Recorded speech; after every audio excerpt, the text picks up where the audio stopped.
Good afternoon.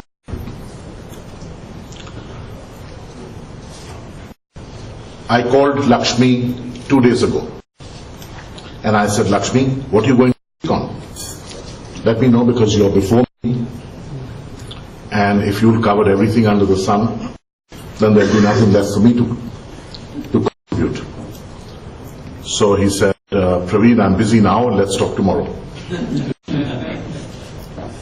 And so that did my preparation by another 24 hours. But I did call him when he was about to take his flight.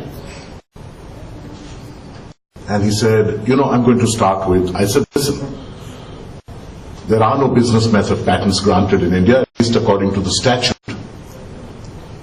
So why don't both stand up and say that, and then we can leave the audience to go and do their shopping, and there's a lot of guests we have from overseas, they'd enjoy that very much.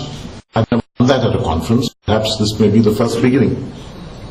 Lakshmi said, I'm going to cover the US law and the European law, and I'm going to look at Bilski and then apply it to India. And by the time he finished, I said, I had my mouth wide open and I said, what's left for me? So he says, you can share my slides. So you left no slides for me to share. Now, I then decided that the only way I would avoid an overlap with him, and as you know, he's a brilliant speaker, is that I would take a totally different spin. And so what I tried to do in the next few minutes, maybe 15, 20 minutes, is to try and see what is likely to happen when business method cases come up to the courts in India. Because the Patent Office has been granting business method patents, as showed examples. There are many more examples, perhaps 200, 300. And sometimes Patent Office has been rejecting. And it's all been how the patent has been drafted, how the claims have been drafted. Because although this in-substance test is there on the guideline, it's very difficult to apply. Because an examiner who has to complete his entire examination perhaps in one day or a couple of hours is not going to go into esoteric concepts such as how do we define God, or how do we define a definition. I remember this old story, which I won't go into because I don't want to consume my time, but of how four blind men were trying to describe the elephant, and all of you have heard that or the other. They could only say what an elephant is not. And sometimes you do contribute very substantially to understanding a difficult subject matter by defining what it is not. And of course, that does take us to the logic of why business methods are not patentable under the laws of some countries, including India. What could be the logic? That if you have a very good invention, which has contributed substantially to the understanding of mankind, it's new, not obvious, it's useful. What is the logic of excluding business methods?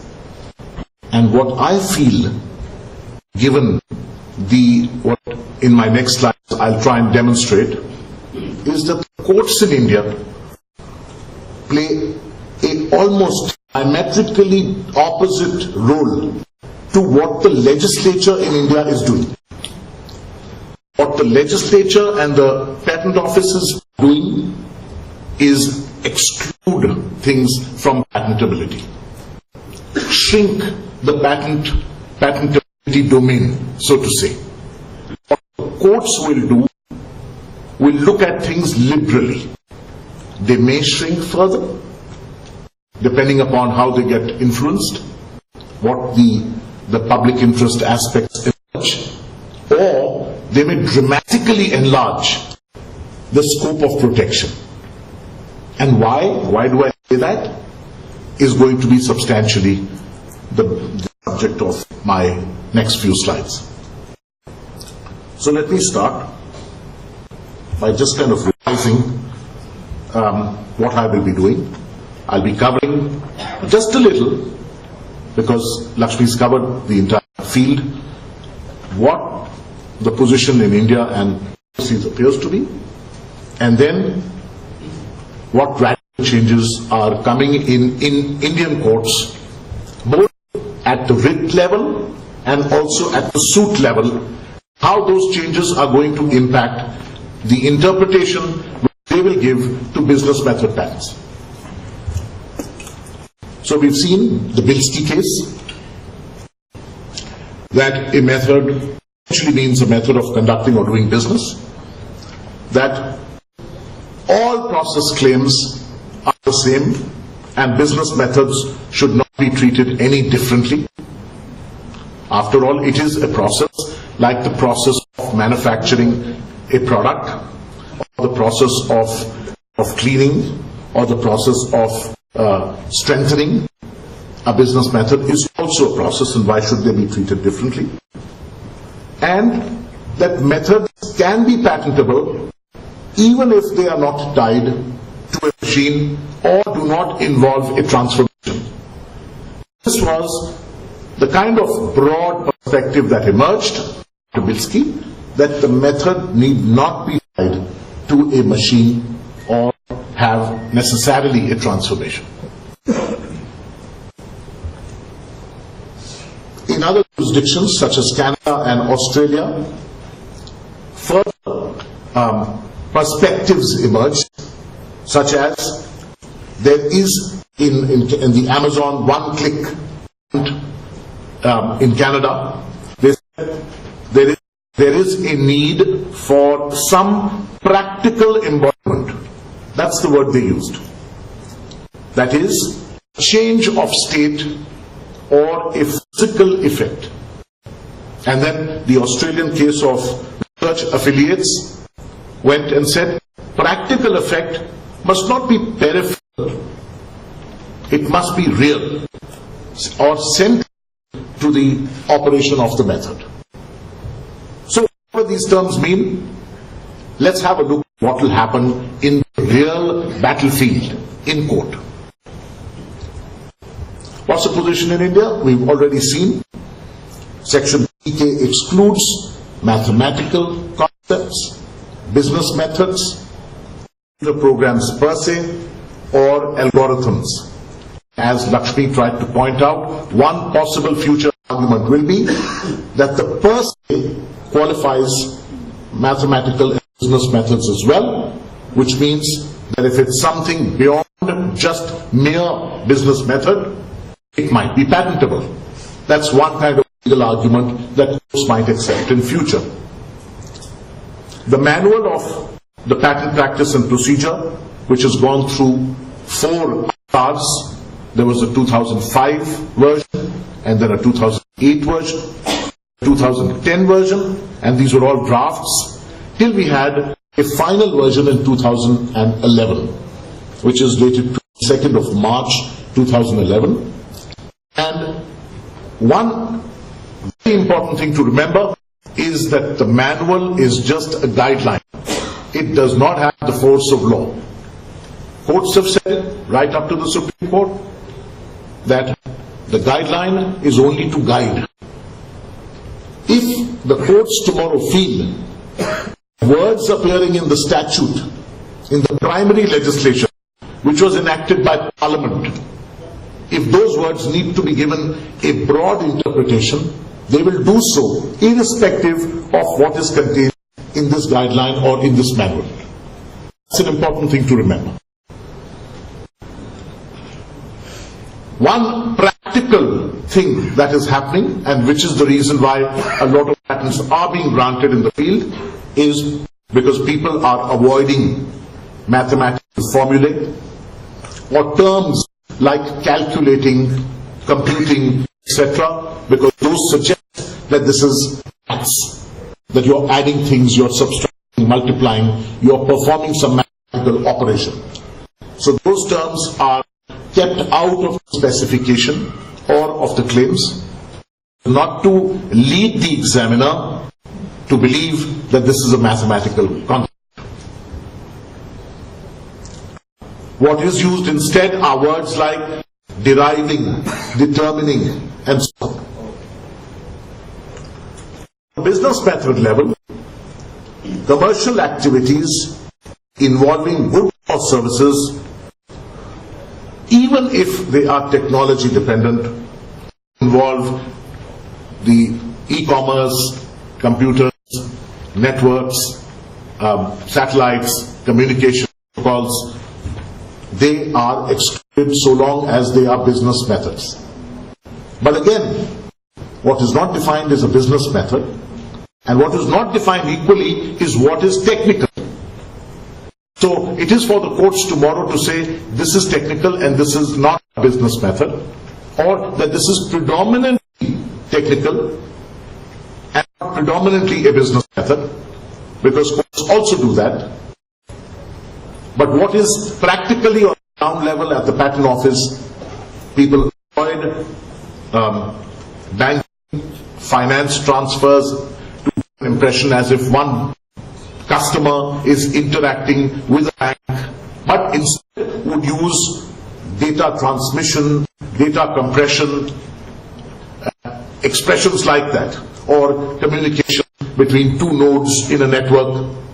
Words like that then do not suggest that this is just restricted to business, because after all, there could be a transaction which is not between a customer and a bank, but the same kind of transaction be between a husband and a wife. That's not a business method. So you could get for that transaction in the language that it is in a social context.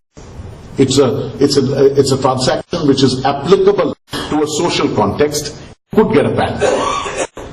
And then whether that invention could equally apply in a business context, we've seen how that happens, that you get a patent and then you can expand it later. But one thing is very clear, that the expression business and the expression technical are yet to be defined by the courts, and it is likely that they may be given very broad meanings. Two cases which I'd like to mention, which are mentioned in the draft manual of the 2008 version, the Melia application, a scheme for exchanging prison sentences for corporal punishment were rejected, being a business method.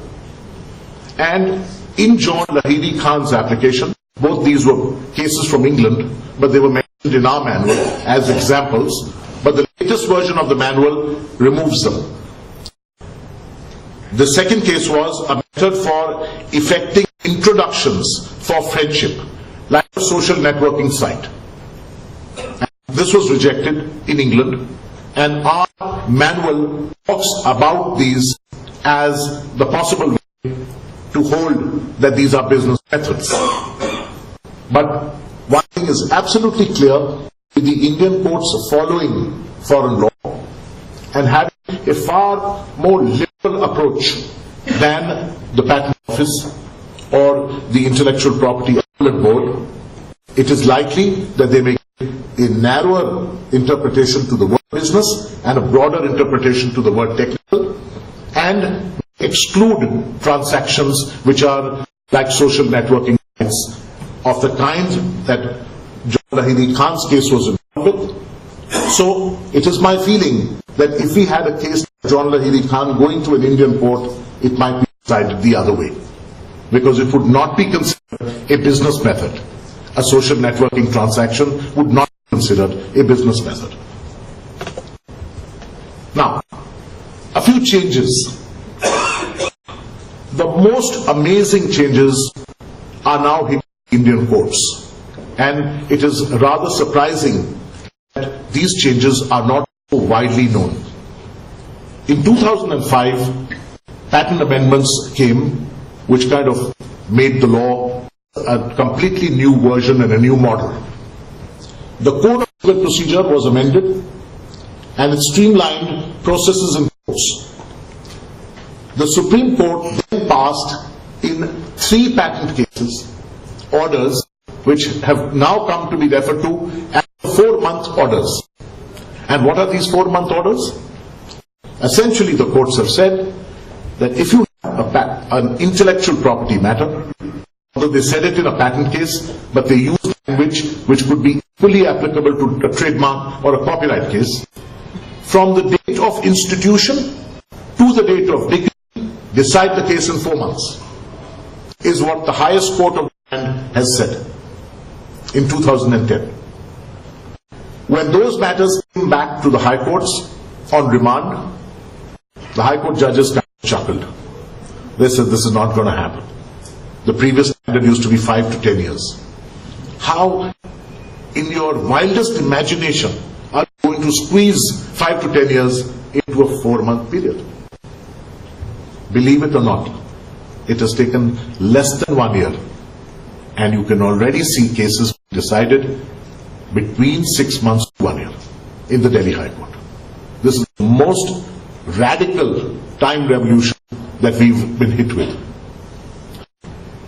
How has it happened?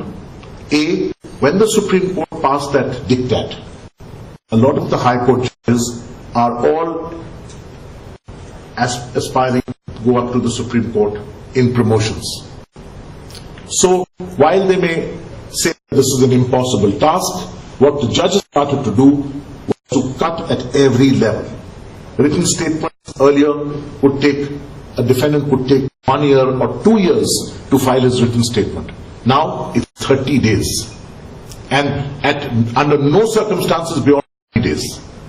And the Supreme Court has said, in the rarest of rare cases, will a defendant get more than 90 days. And 30 days is the rule, at least the Delhi High Court, which means the court appoints a local commissioner to record evidence, a retired judge, in an executive center, who sits in the morning, starts to record evidence, and if a witness has come from overseas, the cross-examination is over in 1 day, or a maximum of the next day 3 hours plus 3 hours, and the witness can go back. Previously, foreign witnesses have been known to come anything from 3 to 17 other cases. 3 to 17 times for evidence. That's all gone. Now, in the executive center, you can finish the entire trial within 2 months and record the complete evidence. And then you're back before the court for final arguments after evidence.